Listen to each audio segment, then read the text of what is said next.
Et bonjour à toutes, bonjour à tous. Cette semaine, une question à laquelle nous aurons 4 jours pour répondre. Qui a tué Socrate ? Qui l'a accusé de corrompre la jeunesse athénienne et de croire en des divinités nouvelles ? Qui l'a condamné à mort ? Et comment expliquer qu'il ait bu la ciguë de son plein gré ? Enquête philosophique sur le plus célèbre et le plus mystérieux des procès, qui commence par le début. Faites entrer l'accusé sur les chemins de la philosophie.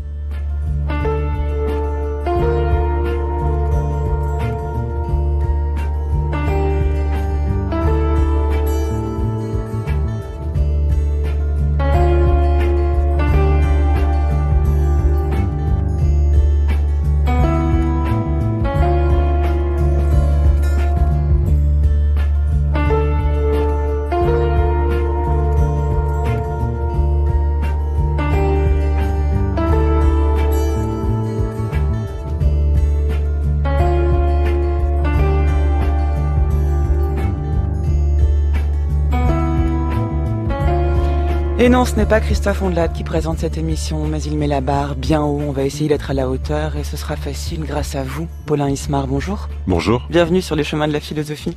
Vous êtes maître de conférences en histoire grecque à l'Université Paris 1 Panthéon-Sorbonne, membre de l'Institut universitaire de France, l'auteur de plusieurs ouvrages, Les esclaves publics en Grèce ancienne, La démocratie contre les experts et de cet événement Socrate, un livre extraordinaire dans lequel, pour étudier le fonctionnement de la démocratie athénienne à l'âge classique, vous choisissez comme poste d'observation le procès de Socrate. Alors, je dis procès, précisons tout de suite que pour vous, ce qui vous intéresse, c'est surtout l'affaire Socrate. Qu'est-ce que ça veut dire ? Le procès, il a lieu en 399 avant notre ère, mais ce qu'on peut appeler l'affaire Socrate, c'est l'ensemble de la littérature et des débats, des controverses qu'a suscité ce procès dans les décennies qui l'ont suivi, c'est-à-dire les premières décennies du IVe siècle avant notre ère. C'est-à-dire que le procès a donné lieu à une multitude de textes de la part d'adversaires, mais aussi et surtout évidemment de disciples de Socrate, textes qui n'ont cessé de réfléchir à la raison pour laquelle les Athéniens avaient condamné Socrate. Parmi ces textes, peut-être le plus important en réalité, mais c'est souvent comme ça en histoire ancienne, texte qu'on a intégralement perdu, ou presque intégralement perdu, c'est un texte rédigé par un certain Polycrate, un Athénien, qui, peut-être 10 ans à la suite du procès de Socrate, aurait rédigé une accusation contre Socrate. Texte qui visait, manifestement, à défendre et à justifier la décision qu'avaient prise les Athéniens en 399. Ce qui montre que même 10 ans après, personne n'est en paix avec ce procès. Non, bien sûr que non. Même il semble que juste après le procès de Socrate, il était mal vu à Athènes d'avoir été un disciple de Socrate. Et on a des traditions qui nous expliquent que plusieurs des disciples de Socrate auraient quitté Athènes juste après le procès en 399, se seraient réfugiés à Mégare, dans une cité juste à côté d'Athènes. Ce qui est certain, c'est que le texte de Polycrate, ce qui est presque certain en fait, c'est que le texte de Polycrate a suscité une abondante réponse de la part des disciples de Socrate qui ont voulu à la fois préserver la mémoire de l'enseignement de Socrate, de cet homme exceptionnel qu'était Socrate, et qui ont en même temps voulu répondre à l'accusation qui était portée par Polycrate. Et c'est ce qui a donné lieu, pour le dire vite, à cette littérature des logoi socraticoi, des dialogues socratique, qui a été abondante dans la première moitié du IVe siècle. On dénombre peut-être entre 200 et 300 dialogues socratiques rédigés dans ces années. Et évidemment, pour nous, le monument, parmi tous ces dialogues, c'est toute l'œuvre de Platon. Mais ce qui est très intéressant, vous avez raison de commencer par là, c'est que le texte de Polycrate date de 10 ans après l'accusation de Socrate, comme si, même sa condamnation à mort, suivie donc de sa mort effective, comme si les chefs d'accusation n'étaient pas assez nets à ce moment-là. C'est quel besoin ressent-il, 10 ans après la mort de Socrate, de réécrire un texte qui accuse Socrate déjà mort ? C'est très difficile à dire. Ce qui est intéressant, en revanche, pour nous, c'est que ce texte a été abondamment diffusé durant toute l'Antiquité, que même des auteurs de l'Antiquité tardive le citent, y font référence, que Xénophon fait référence à plusieurs reprises, en fait, à Polycrate, qu'il appelle l'accusateur. Donc ce texte a suscité une controverse tout à fait importante. Pour quelle raison est-ce qu'il l'a écrit? C'est effectivement sans doute que quand même cette condamnation faisait problème. Et de fait, elle est exceptionnelle. C'est-à-dire un intellectuel condamné à mort dans l'Athènes de l'époque classique, dans une cité démocratique qui se vante d'être caractérisée par l'exercice libre de la parole, c'est tout à fait exceptionnel. Il faut quand même rappeler, hein, vous parlez de l'Athènes à l'époque classique. Donc le procès de Socrate a lieu en 399 avant Jésus-Christ. Athènes a perdu la longue guerre contre le Péloponnèse quelques années auparavant. Elle est passée entre les mains de ce qu'on appelle les 30 tyrans pendant plusieurs mois, puis a retrouvé un fonctionnement vraiment démocratique après la chute des 30 tyrans. Et c'est dans ce cadre-là que Socrate est condamné à mort. Oui, alors on est en fait 4 ans après la fin de la guerre du Péloponnèse, donc qui a opposé Sparte et ses alliés à Athènes et l'ensemble de ses alliés. Bon, et à l'extrême fin de la guerre du Péloponnèse, la cité est exsangue. Hein. Athènes a perdu, c'est la grande défaite athénienne de la fin du 5e siècle. Un régime de type oligarchique. Avec à sa tête des opposants depuis plusieurs années au régime démocratique, prend le pouvoir à Athènes, c'est ce que la tradition ensuite va appeler le régime des 30 tyrans, et ce régime en fait impose une loi oligarchique dans la cité pendant un temps assez court, et effectivement, disons à la fin de l'année 403, le régime démocratique est rétabli. Et les démocrates sont en position de force, manifestement, en 403 et en 402, 400, 401, 400, on les voit reprendre le pouvoir dans la cité, s'en prendre par une série de mesures très concrètes à ceux qui avaient été soupçonnés de soutenir les oligarques.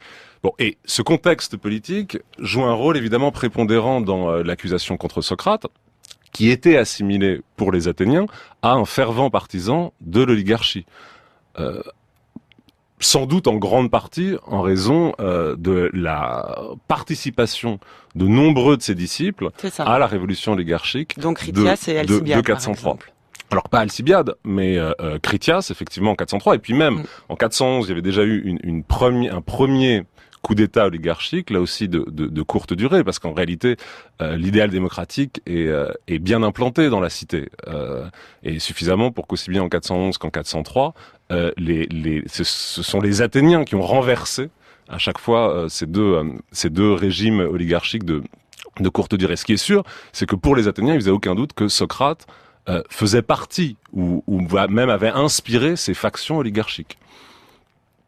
Alors toute la difficulté, ce qui est extrêmement compliqué, c'est que en même temps, au moment où la démocratie est rétablie en 403, les Athéniens prononcent ce qui s'apparente à une loi d'amnistie. Parfois on dit que c'est la première amnistie de l'histoire, par laquelle chacun des Athéniens jure qu'il ne poursuivra aucun de ses concitoyens en raison de son attitude, son comportement durant l'épisode oligarchique de 404-403. Donc théoriquement, il est interdit de poursuivre un autre Athénien pour ce qu'il a, en raison de ce qu'il a commis en 403.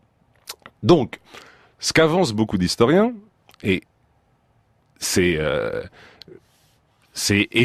à mon sens discutable, mais le scénario politique est quand même essentiel. Enfin, je dirais, il joue un rôle important dans le procès de 399.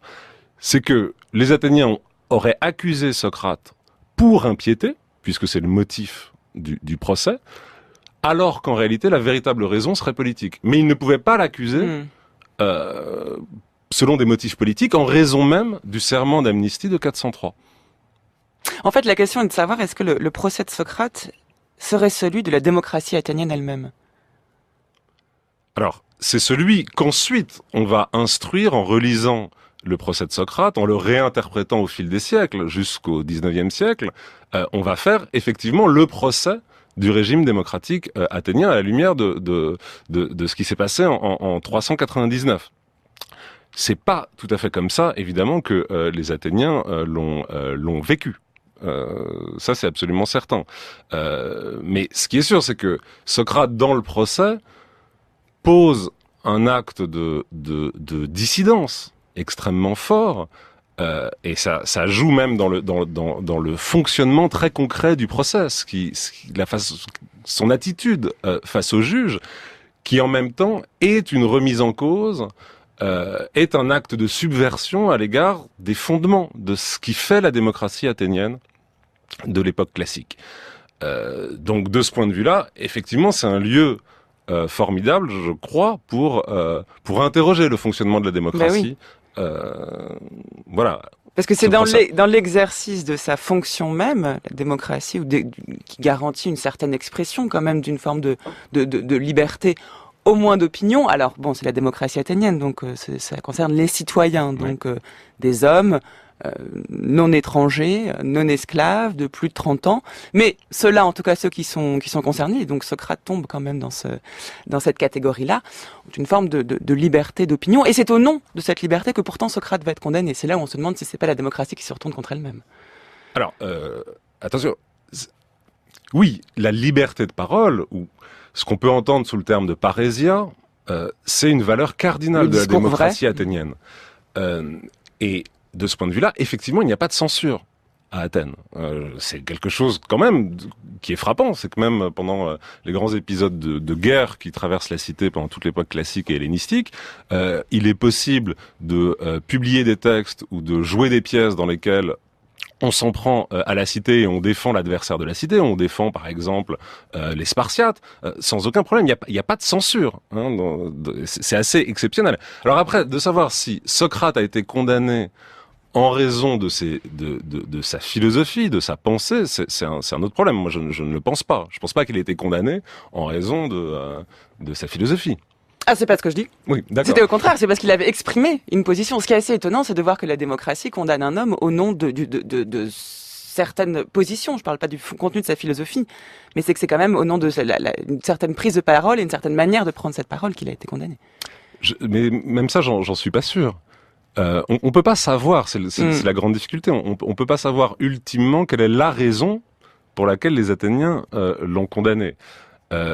Ce qui est sûr, c'est que, mais peut-être on reviendra sur ce point. Ce qui est sûr, c'est que s'il a été condamné à mort, c'est parce que lui-même a consenti à sa propre condamnation. Mais pour ça, il faut revenir sur le fonctionnement procédural très très concret du procès. Mais les raisons pour lesquelles il a été condamné, c'est si on suit, ce scénario politique, c'est parce que il était considéré comme inspirateur des factions oligarchiques dans la cité.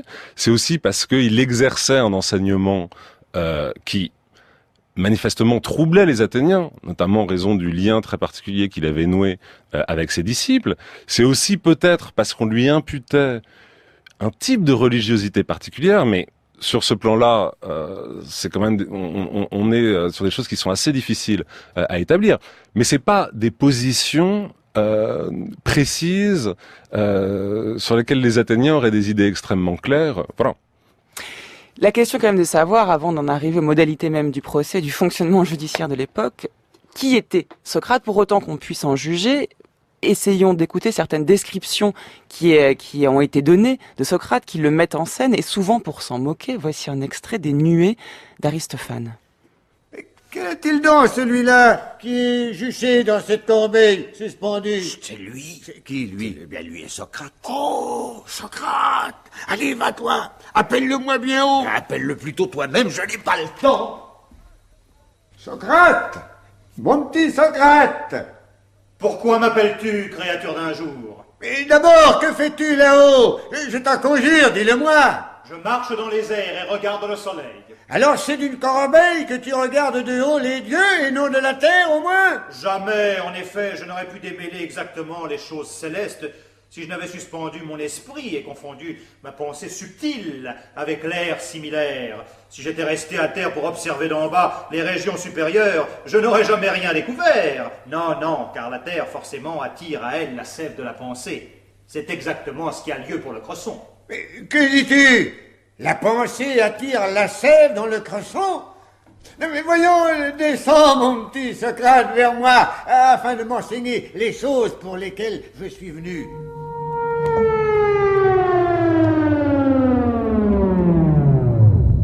Et tu es venu dans quel dessein? Mais je veux apprendre à parler. Et par le fait des intérêts et de créanciers intraitables, je suis pillé, saccagé. Mais enseigne-moi l'un de tes deux raisonnements, celui qui ne restitue rien. Et quelque salaire que tu exiges, je jurerai de te le payer par les dieux. Les dieux? C'est par eux que tu jureras. D'abord les dieux, cette monnaie-là n'a point de cours chez nous. Veux-tu connaître les choses divines clairement et savoir ce qu'elles sont au juste? Ah oui, par Zeus, s'il y a moyen. Entrer en relation et converser avec les nuées, nos divinités à nous? Ah, absolument. Assieds-toi donc sur le grabat sacré. Voilà. Prends à présent la couronne que voilà. Et pourquoi une couronne? Ah, Socrate n'allait pas faire de moi un autre Athamas et me sacrifier. Non, mais tout cela, nous le faisons à ceux qui se font initier. Mais après, qui gagnerait? Tu deviendras un rouet de la parole, une cliquette, une fleur de farine. Mais ne bouge pas. Oh, par Zeus, tu ne me tromperas point. Ainsi poudré, je serai fleur de farine.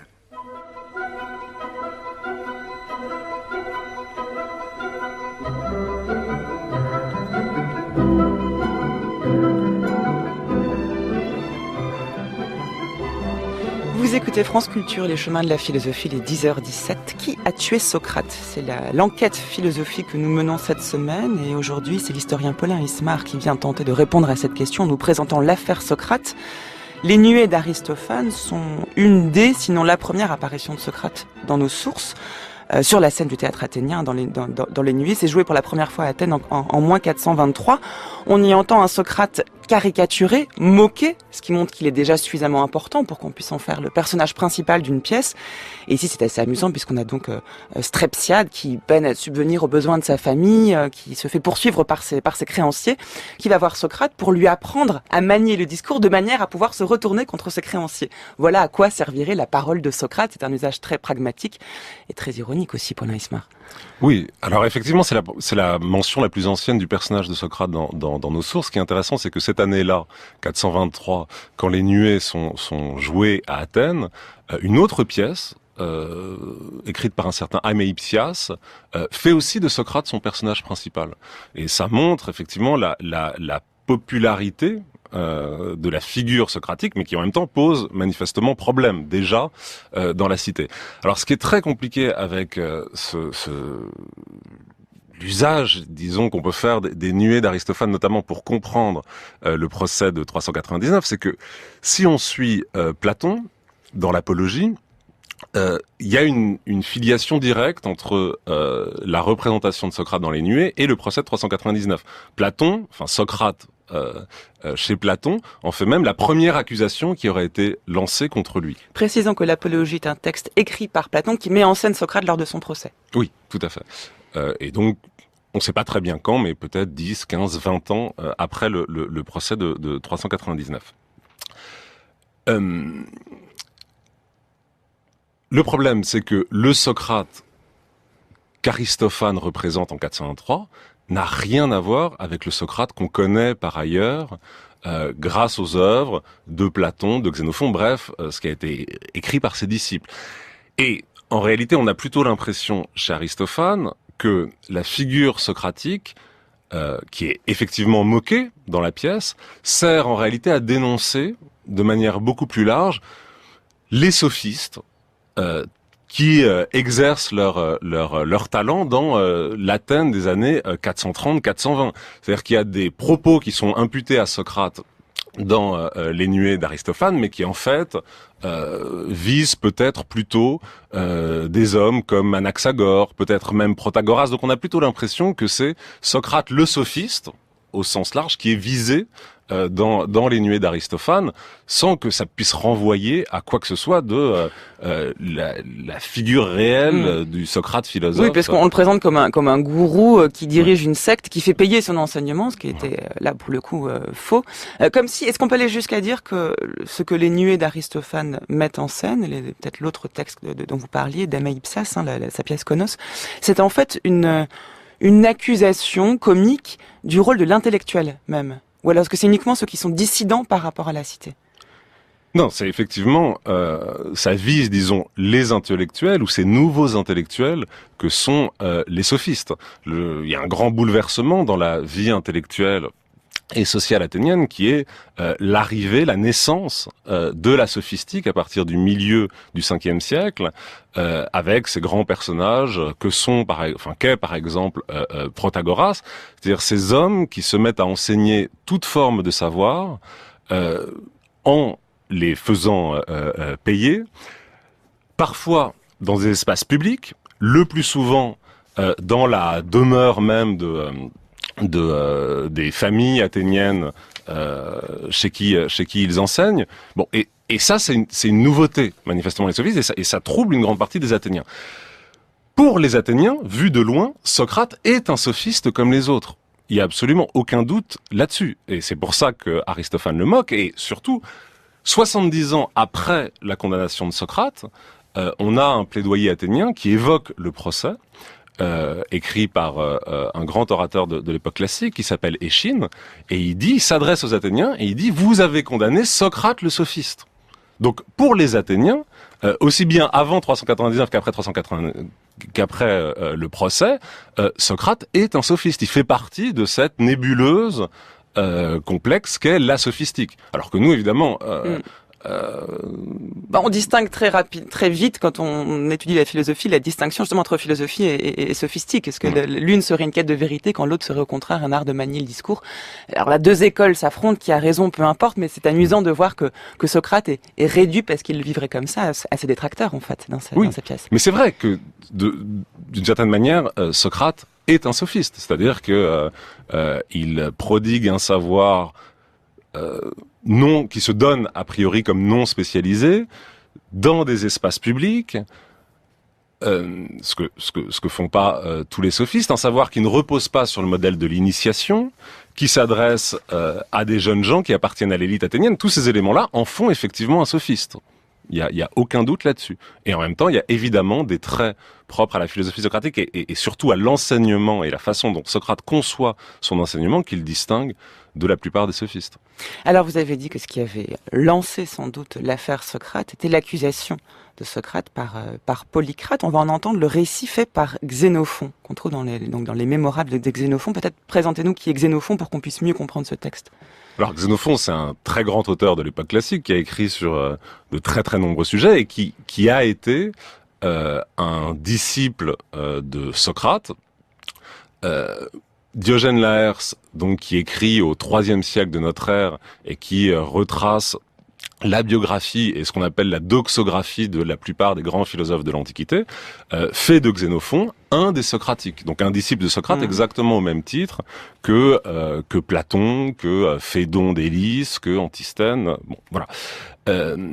Pour nous, disons qu'il y a dans l'œuvre de Xénophon quelques textes qui mettent en scène Socrate et qui sont extrêmement précieux pour nous parce alors on est dans le contexte de la littérature socratique, c'est bien un disciple qui écrit sur Socrate, mais en même temps il laisse entrevoir un Socrate et une philosophie socratique très différente de celle de Platon sous de nombreux aspects. Oui, il faut bien garder en tête que le Socrate que nous pensons connaître aujourd'hui est celui de Platon. Et c'est en fait une lecture ça n'a pas toujours été le cas au cours de l'histoire et c'est aujourd'hui ce à quoi on le réduit. Bien sûr.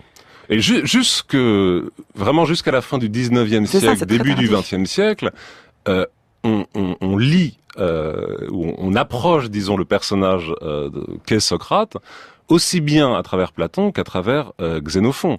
La relégation de Xénophon comme, disons, un piètre philosophe qui ne nous donnerait absolument pas accès à la pensée socratique, c'est un phénomène en fait assez récent, mais dont on est en train de sortir, parce qu'il y a aujourd'hui pas mal de travaux importants qui ont été faits autour de la philosophie de Socrate à travers l'œuvre de Xénophon. Alors écoutons des exemples de récits du procès de Socrate, non pas par Platon, mais par Xénophon.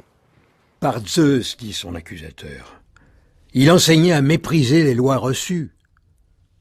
C'était folie, disait Socrate, qu'une fève décidât du choix des chefs de la République, tandis que l'on ne tirait au sort ni un pilote, ni un architecte, ni un joueur de flûte, ni d'autres semblables artistes, dont les fautes sont bien moins dangereuses que celles des magistrats. Par de tels discours, si l'on en croit son accusateur, il échauffait l'esprit des jeunes gens, il leur inspirait le mépris des lois, il les rendait violents. Pour moi, Je pense que ceux qui font leur étude de la sagesse et qui se croient capables d'éclairer leurs concitoyens sur leurs véritables intérêts ne sont point du tout violents. Ils savent que la violence engendre les haines et tous les malheurs, tandis que la persuasion inspire la bienveillance sans être jamais dangereuse. L'homme que vous contraignez vous hait dans l'opinion que vous le privez de quelques avantages. Celui que vous persuadez vous aime et croit que c'est vous qui l'oblige. Mais Critias et Alcibiade, continue l'accusateur, ont été liés avec Socrate, et ils ont fait le plus grand mal à leur patrie. Critias a été le plus insatiable et le plus violent des 30 tyrans. Et la démocratie n'a point d'homme plus violent, plus débauché, plus insolent qu'Alcibiade.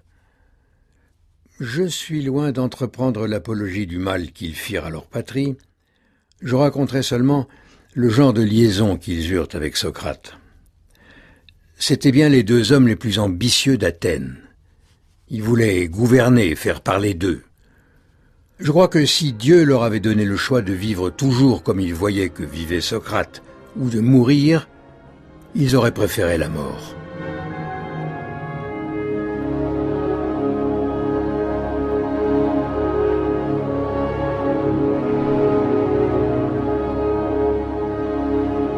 Vous écoutez France Culture, les chemins de la philosophie, un extrait de Xénophon, des Mémorables de Xénophon, interprété par le comédien Georges Claes. Ce qu'il y a de génial dans ce texte, Paulin Ismar, c'est qu'on y entend les différentes accusations qu'on a pu proférer à l'encontre de Socrate, l'invention des divinités nouvelles, la corruption de la jeunesse, qui est très présente dans ce texte. Il a inspiré aux jeunes gens le mépris des lois et les rendait violents, mais aussi, et là nous sommes en mesure de le comprendre puisque vous nous en avez dit quelques mots en début d'émission, l'interprétation politique de cette condamnation, parce qu'apparaissent les personnages de Critias et Alcibiade qui ont été liés avec Socrate et qui, nous dit le narrateur, auraient fait le plus grand mal à la démocratie athénienne. Oui, alors ce qui est intéressant avec cet extrait, c'est que là, le texte de Xénophon nous permet d'entrevoir ce qu'il y avait effectivement dans le texte de Polycrate, et on voit bien le rôle central que jouent ces deux personnages, que sont Critias et Alcibiade, tous deux désignés comme des disciples de Socrate, et qui, tous deux, ont tenté, de façon très différente, mais ont soit aspiré au pouvoir personnel dans la cité, d'une manière ou d'une autre, j'entre pas dans les détails, mais concernant Alcibiade, ou ont carrément renversé le régime démocratique en 403. Tout le travail de Xénophon va précisément être de disculper Socrate de cette tâche et d'expliquer que si Critias et Alcibiade sont des êtres épouvantables, ce n'est pas en raison de Socrate. C'est-à-dire qu'ils n'ont pas en réalité été les bons disciples, les bons élèves de Socrate. Donc Xénophon ici répond directement à Polycrate. Oui, bien sûr. Et alors toute la difficulté pour nous, c'est que ces textes, les textes de Xénophon, mais aussi une grande partie des textes de Platon, ne sont compréhensibles que dans ce contexte. C'est-à-dire, ils ont une vocation apologétique, ils visent à défendre la mémoire de Socrate, mais ils ne sont compréhensibles que dans le contexte de cette affaire qui naît dans les années qui suivent le procès. De ce point de vue-là, toutes les informations dont on dispose au sujet de Socrate, sur sa vie, disons, jusqu'en 399. En 399, Socrate a sans doute 70 ans, à peu près. Mais toutes les informations dont on dispose sur sa vie, si on laisse de côté Aristophane, on les doit à ce que nous disent Xénophon et Platon. Mais elles sont indissociables, ou elles surgissent dans le contexte de cette polémique qui suit le procès, et elles visent à chaque fois à défendre la mémoire de Socrate. Je prends un exemple tout bête, on explique à chaque fois que Socrate a été un bon soldat au service de la cité, qu'il a été hoplite au tout début de la guerre du Péloponnèse. Il aurait participé à la bataille de Potidée. On explique aussi que c'est toute la fin, par exemple, du Criton de Platon, que Socrate refuse, vous savez, c'est cet épisode célèbre, il refuse de s'évader de sa prison parce qu'il respecte les lois de la cité. Ce respect des lois de la cité ne peut se comprendre, et si Platon insiste dessus, c'est dans le contexte des accusations récurrentes qui visaient Socrate, sur laquelle, précisément, il bafouait les lois. C'est ce qu'on avait dans le texte de Polycrate. Donc, de ce point de vue-là, reconstituer la vie de Socrate jusqu'en 399, c'est très difficile. On a en réalité très très peu d'éléments, Et les éléments qu'on a, il faut à chaque fois les replacer dans ce contexte de la dispute qui suit le procès. D'autant que plusieurs décennies après le procès,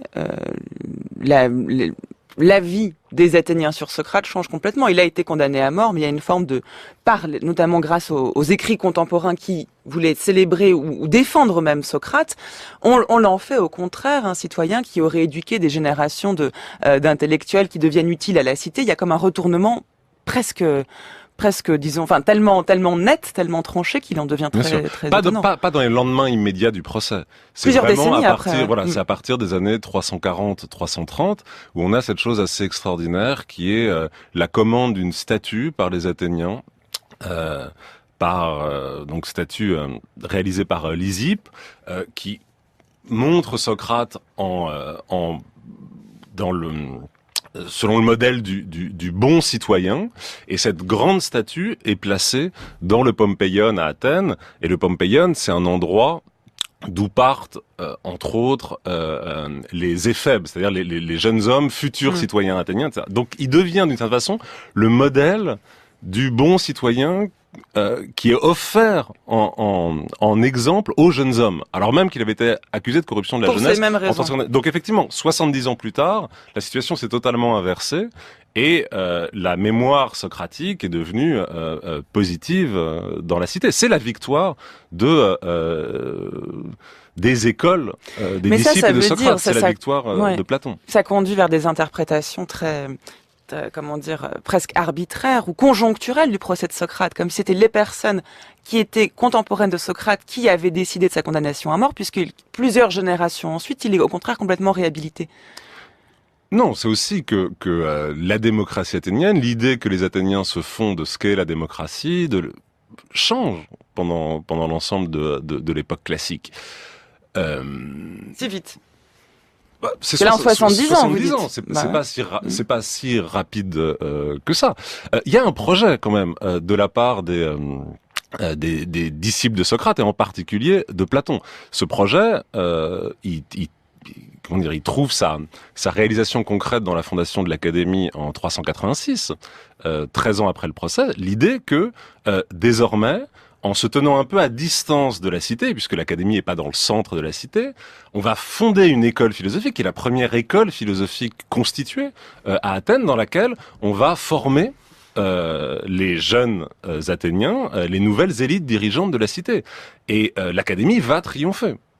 Donc de toute façon, c'est la grande victoire de ce projet platonicien incarné par l'Académie dans les années 330-320. Et de fait, à la fin du IVe siècle, c'est un lointain disciple de Socrate qui va prendre le pouvoir dans la cité, c'est Démétrios de Phalère, qui est un disciple d'Aristote, donc un lointain disciple, si on veut, de Socrate. Les écoles philosophiques vont l'emporter.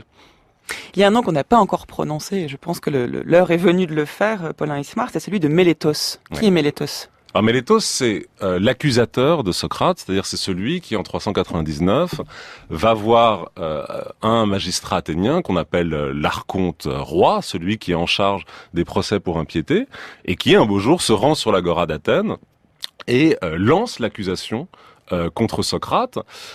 Et c'est lui qui a, mais pas tout seul, mais c'est lui qui a surtout pris la parole lors du procès contre Socrate.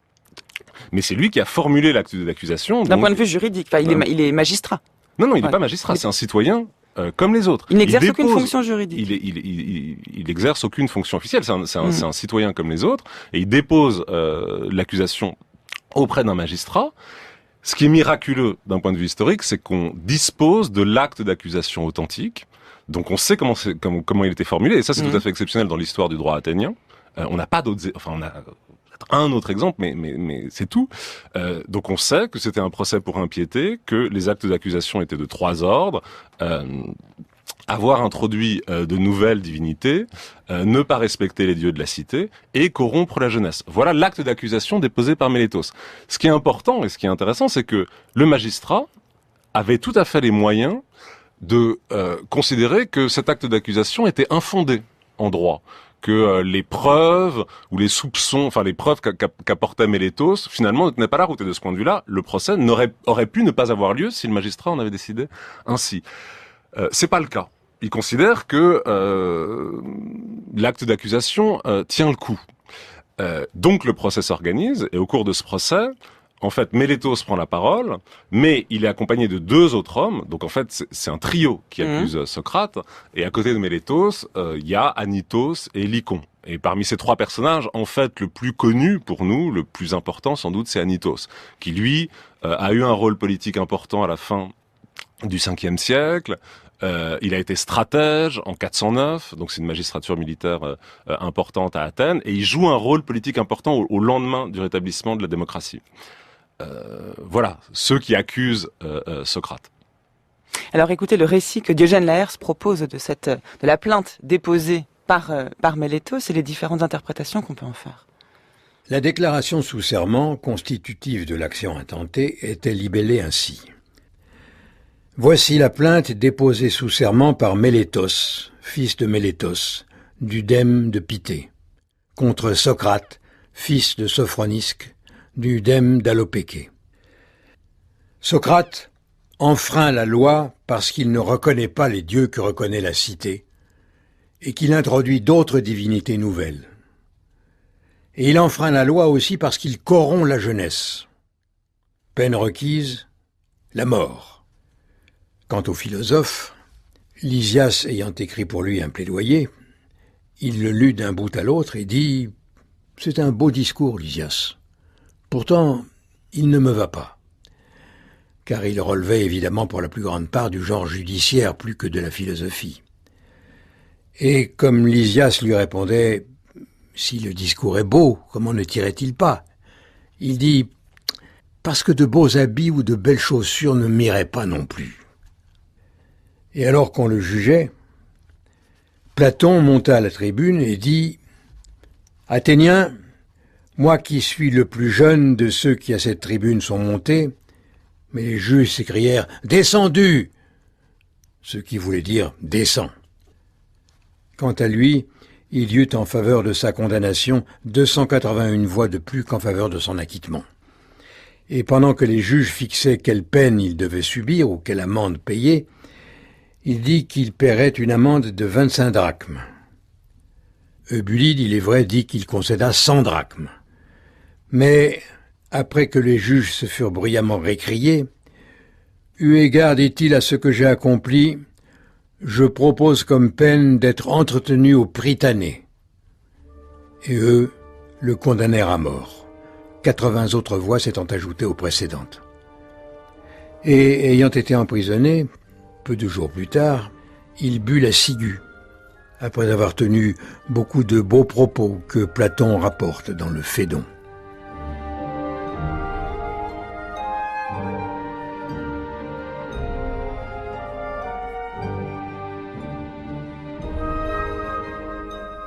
Ce texte est beaucoup plus tardif, Paulin Ismarin, puisque l'auteur est Diogène Laërce. On est donc au IIIe siècle de notre ère, quasiment des 600, 700 ans se sont écoulés.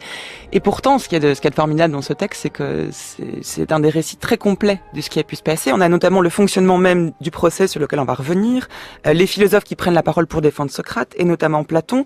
On y entend le Socrate ironique, qui est l'idée qu'on s'en fait aujourd'hui, celui qui dit je propose comme peine d'être entretenu au Prytanée. Il faut savoir que le Prytanée, c'est l'endroit où on accueille les invités de grande qualité. Donc lui, il propose comme en guise de punition d'être nourri, logé dans un endroit formidable jusqu'à la fin de ses jours. Et on a donc les détails qui suivent la plainte déposée par Mélétos, à savoir que s'ensuit du coup un procès avec des votes qui sont faits en fonction du nombre de voix, et que l'évolution du nombre de voix qui va voter en faveur ou contre Socrate est un bon indicateur de l'enjeu même du procès. Oui. Alors, un procès à Athènes, et là c'est un grand procès donc qui implique qu'il y ait environ 500 juges qui est statué sur le sort de Socrate. On a beaucoup de mal à savoir où exactement ce procès a eu lieu. Mais il est fort probable qu'il ait eu lieu, en fait, dans un grand espace public, peut-être même au centre de la cité. Ce qui est certain, c'est qu'il y avait non seulement des juges qui écoutaient à la fois Mélétos, Anytos et Lycon d'un côté, et Socrate, mais aussi des très nombreux spectateurs. Mais les juges, ce sont des citoyens athéniens. Les juges, ce sont des citoyens athéniens tirés au sort parmi l'ensemble de la population. Donc toutes les catégories sociales au sein de la classe des citoyens sont présents, sont représentés parmi tous ces juges. Ce qui est essentiel, c'est de bien voir que le fonctionnement procédural athénien explique en grande partie la condamnation, puisque le jugement a lieu en 2 phases, en réalité. Lors de la première phase, les juges écoutent les 2 parties, Mélétos puis Socrate, et ils statuent sur la culpabilité ou pas de Socrate par rapport à l'accusation générale qui est celle d'impiété. Il s'agit juste de savoir si Socrate est impie ou pas. Et ensuite s'ouvre la 2e phase du procès, selon laquelle, cette fois-ci, les juges vont statuer sur les 2 propositions de peine qui leur sont proposées. Mélétos doit proposer une peine, Socrate doit proposer une autre peine. Lors de la première phase, finalement, c'est à une très courte majorité que les Athéniens ont considéré que Socrate devait être condamné, puisque c'est 280 voix contre 220. Bon. Mais lors de la seconde phase, Mélétos a proposé la peine de mort contre Socrate. Socrate, en toute logique, aurait dû proposer une contre-peine et parce qu'on a des cas, quand on suit l'ensemble des procès athéniens de l'époque classique, il aurait pu proposer par exemple l'exil, un exil temporaire ou définitif. Il aurait aussi pu proposer de payer une amende d'un montant considérable. Or, ce n'est pas ce que fait Socrate. Et là, il y a, de ce point de vue-là, une stratégie de rupture de la part de Socrate. Rupture par rapport au fonctionnement ordinaire du droit athénien. Ce qu'il fait est absolument inouï. Que fait-il puisque, alors si on en croit Platon, d'abord, il propose d'être nourri au Prytanée, donc ce qui effectivement est un honneur considérable, puisqu'il dit à ses juges que ils ne le savent pas, mais en réalité, il a été un bienfaiteur pour la cité. Et puis, il se serait rétracté, il aurait proposé finalement de payer une amende, mais d'un montant assez dérisoire. Ça, c'est ce que nous dit Platon. Xénophon nous dit autre chose qui est extrêmement intéressant. Xénophon nous dit que Socrate a refusé de proposer une contre-peine. Ce qui est certain, en tout cas, c'est que les juges ne peuvent pas eux-mêmes proposer une 3e peine qui serait entre les deux. Donc, ils sont obligés de statuer entre la mort que leur propose Mélétos et puis la peine que leur propose Socrate. Or, à partir du moment où Socrate leur propose d'être nourri au Prytanée, lui accorder cela, ce serait évidemment revenir sur leur premier jugement, c'est-à-dire considérer qu'il était quand même coupable d'impiété. Le condamner au paiement d'une très faible amende, ce serait aussi absolument ridicule. Ils déshonoreraient eux-mêmes, de toute façon, l'institution judiciaire. Donc, de ce point de vue-là, Socrate a obligé les juges athéniens à le condamner à mort. Il les a obligés à faire le choix de la proposition de Mélétos. Parce que c'était pas forcément l'un ou l'autre. Ils ne pouvaient pas, c'est ce que vous dites, les juges ne pouvaient pas proposer un juste milieu entre les 2 peines proposées. Non. Et c'est pas du tout une reconstruction des historiens modernes. Ouais. Dans le Criton de Platon, c'est Criton lui-même qui dit à Socrate dans sa prison, si tu avais proposé l'exil, il te l'aurait accordé. Donc en fait, Socrate avait le choix de quasiment n'importe quelle autre peine que la peine de mort, et il y a de fortes chances que les juges auraient donné raison à Socrate si ce qu'il proposait n'était pas absolument outrancier. Or, il ne l'a pas fait. Il s'est moqué d'eux en proposant de finir la fin de ses jours dans un endroit luxueux. Oui. Mais ce qui s'inscrit dans ça veut dire qu'il ne voulait pas se défendre. Finalement, Socrate s'est nui plus qu'il ne s'est servi dans sa défense. Oui, si on veut, mais ça s'inscrit dans cette stratégie de rupture qui est celle qui correspond à son comportement pendant l'ensemble du procès. Socrate refuse aussi de faire intervenir des témoins lors de son procès, ce qui est quand même tout à fait contraire à l'usage des procès athéniens. Il se moque sans cesse de l'éloquence judiciaire, et le passage qu'on a écouté tout à l'heure, qu'il le met en scène avec Lysias, donc Lysias qui est ce grand logographe de l'époque classique, donc cet homme qui écrit des discours dans l'Athènes de l'époque classique pour d'autres. C'est précisément la condamnation de l'éloquence judiciaire comme parole qui ne peut être une parole de vérité, qu'on trouve en permanence chez Socrate. Oui, d'ailleurs, Lysias lui dit, voilà, si le discours est beau, pourquoi ne tirait-il pas? Et celui-ci répond, c'est selon Diogène Laërce, parce que de beaux habits ou de belles chaussures ne m'iraient pas non plus. C'est-à-dire qu'il refuse une défense qui serait saillante, au fond. Oui.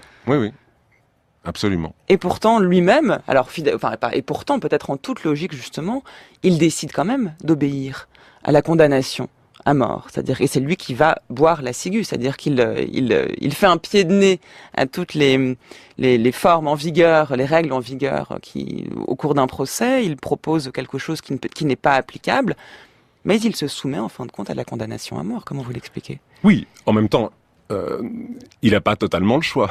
Enfin, à partir du moment où il pourrait s'enfuir, il pourrait aller faire autre chose. Ça, enfin, la cité quand même fait respecter ses jugements. Bon, effectivement, si on suit le Phédon, si on suit surtout Criton, des amis auraient pu organiser. Il n'était pas non plus seul contre tous. Il avait quand même des alliés. Oui, bien sûr. Mais effectivement, de ce point de vue-là, il respecte la décision de la cité. C'est certain. Et ça vous paraît cohérent par rapport à sa position? Ce qui est. Vous dites qu'il n'avait pas le choix, tout simplement. Non. Ce qui est sûr et ce qui est très. C'est ça qui est magnifique dans ce que fait Socrate, c'est que il fait de son dissensus avec la cité démocratique, il en fait un acte fondateur et au prix de sa mort. Bien sûr, là il y a quelque chose, ce choix de la mort, ce consentement plus exactement à la mort est un acte capital.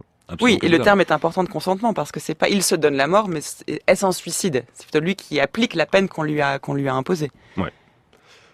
Oui. Alors, il y a les historiens se sont beaucoup posé la question de savoir comment il fallait comprendre la ciguë.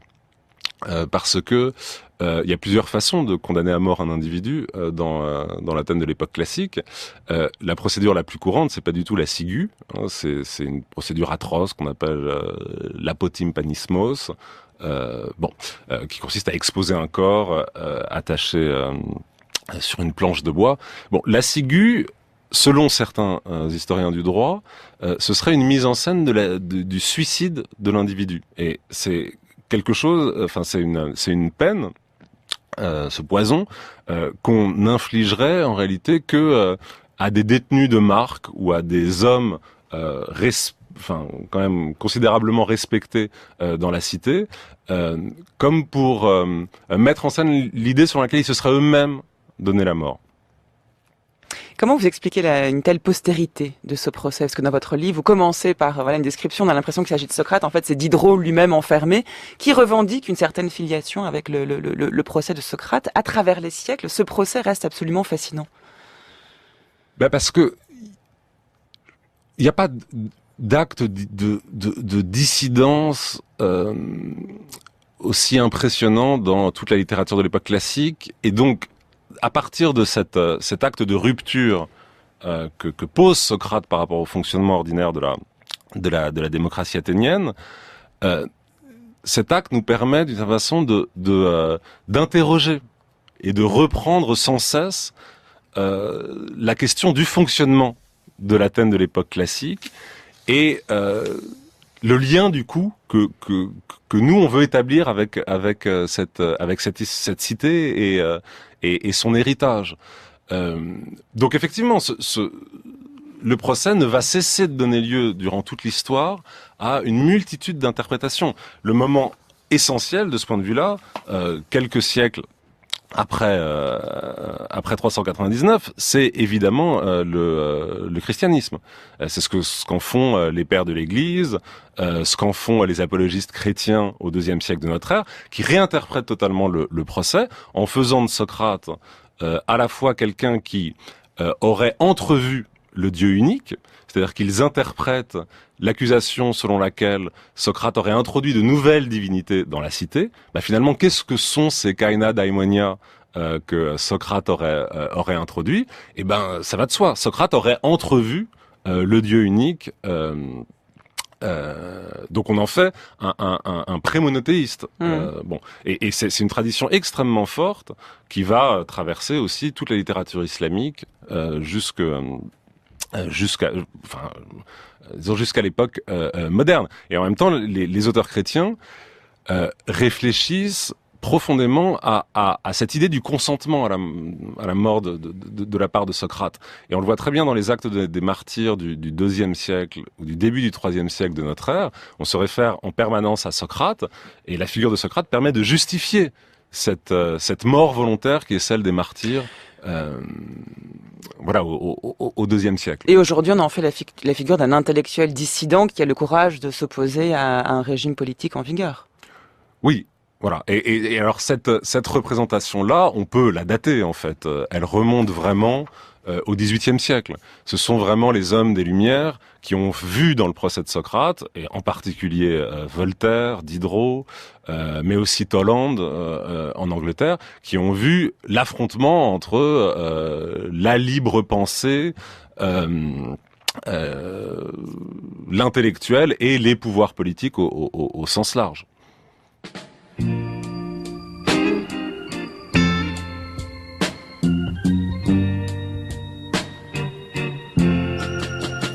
Girl, I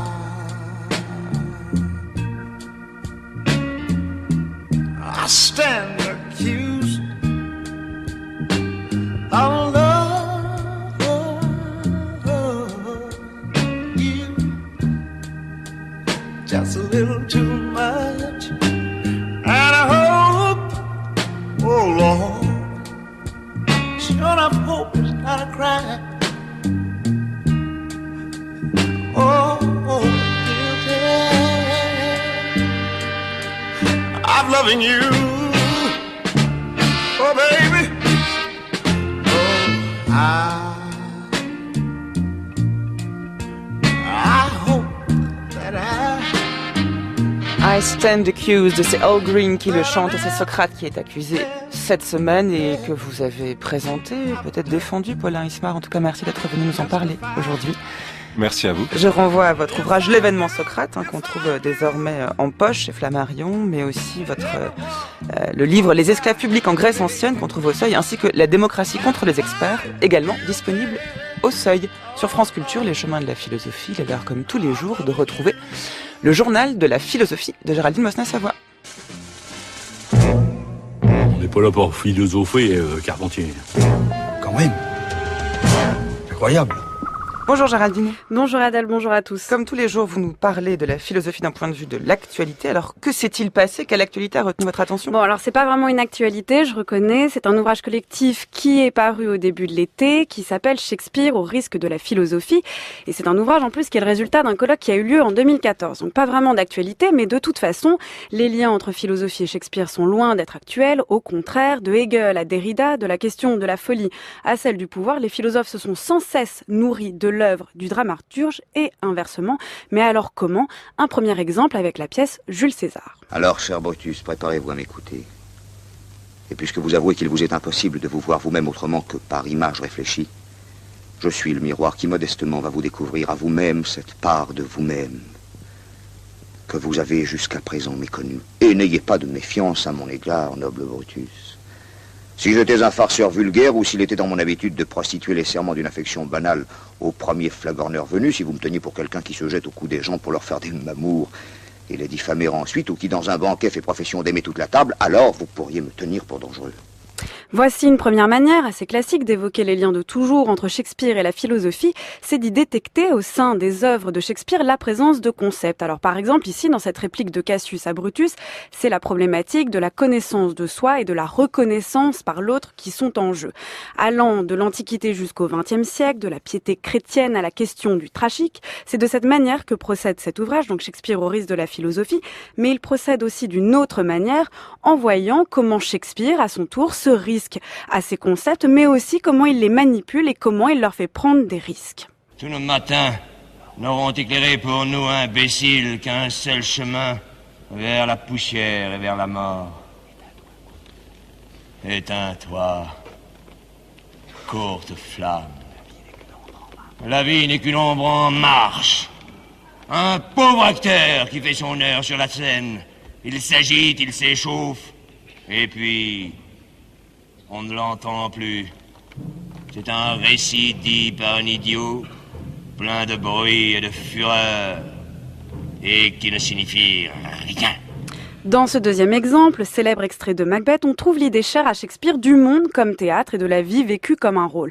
Alors c'est une idée loin d'être neuve, on la trouve déjà chez un stoïcien comme Épictète, mais chez Shakespeare, elle prend une tournure beaucoup plus désabusée. Chez les stoïciens, par exemple, jouer son rôle revient à accomplir sa destinée, mais dans un monde parfaitement ordonné et harmonieux. Chez Shakespeare, en revanche, jouer son rôle, c'est au contraire être conscient du chaos et de l'absurdité de ce monde. Rien n'a de sens, tout n'est qu'apparence et illusion, au point que l'on est à se demander, et cet ouvrage le soulève, s'agit-il vraiment alors de philosophie chez Shakespeare si tout n'est qu'apparence et rien n'a de sens ou de consistance? Être ou ne pas être, telle est la question. Y a-t-il pour l'âme plus de noblesse à endurer les coups et les revers d'une injurieuse fortune, ou à s'armer contre elle pour mettre frein à une marée de douleur? Mourir, dormir, c'est tout. Calmer enfin, dit-on, dans le sommeil, ces affreux battements du cœur. Quelle conclusion des mots héréditaires serait plus dévotement souhaitée? Mourir, dormir, dormir. Incontournable passage de Shakespeare, le plus philosophique apparemment de son œuvre. Il faut lire l'article passionnant qui lui est consacré dans cet ouvrage, car la question s'y pose, ce passage est-il si philosophique qu'on le croit? N'est-il pas en fait plutôt une sorte de caricature de métaphysique? Mieux que de détecter la présence de concepts chez Shakespeare, que de le voir à tout prix comme un auteur philosophique, quelle serait donc la philosophie selon Shakespeare? Quel rôle lui fait-il donc jouer? Comment la fait-il parler et agir? Telle serait donc la question, celle posée ici et celle que chacun pourrait d'ailleurs se poser. Comment voit-on la philosophie et quelle place veut-on lui laisser jouer? Autant de questions auxquelles j'ai vraiment envie d'avoir des réponses, donc je lirai ce livre, Shakespeare au risque de la philosophie. Voilà, et c'est un ouvrage collectif sous la direction de Pascal Drouet et Philippe Grosot, et c'est paru aux éditions Hermann. Peut-être là aussi une idée de semaine de moi je suis d'accord pour entendre des beaux passages, comme on vient de les entendre. On va y penser. Merci Géraldine.